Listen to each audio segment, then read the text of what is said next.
Donc, une fois que j'ai créé mon texte en utilisant les styles titres, donc c'est très important que chaque titre ait un style titre. Je peux maintenant utiliser la fonction de la table des matières automatique.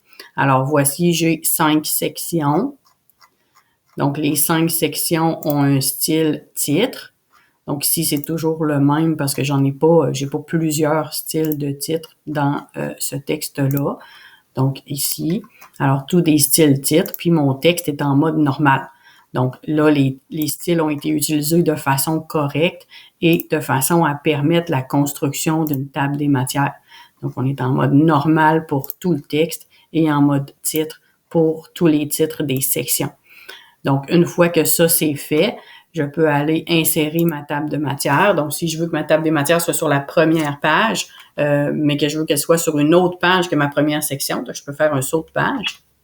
Alors, j'ai fait un saut de page. Ma première page, elle est ici et je veux insérer une table des matières. Donc, la table des matières est dans l'onglet Références, table des matières et je choisis la table des matières automatique.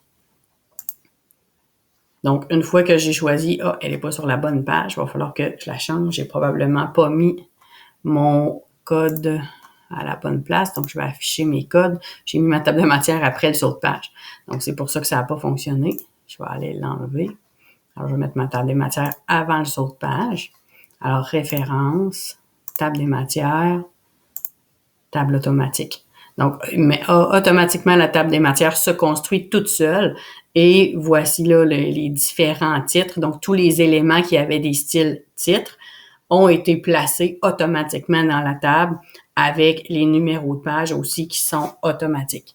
Même si ici, le document n'était pas paginé, donc Word prend les pages qui sont sous-entendues. Après, je pourrais rajouter des numéros de page, évidemment, parce qu'une table des matières avec des numéros de page, si le document n'est pas paginé, ça sert à rien.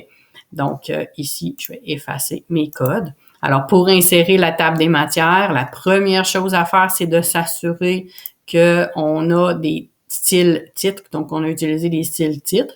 Et ici, j'ai utilisé INF titre 1. Évidemment, j'aurais pu utiliser titre 1 aussi. Ici, ça aurait fonctionné.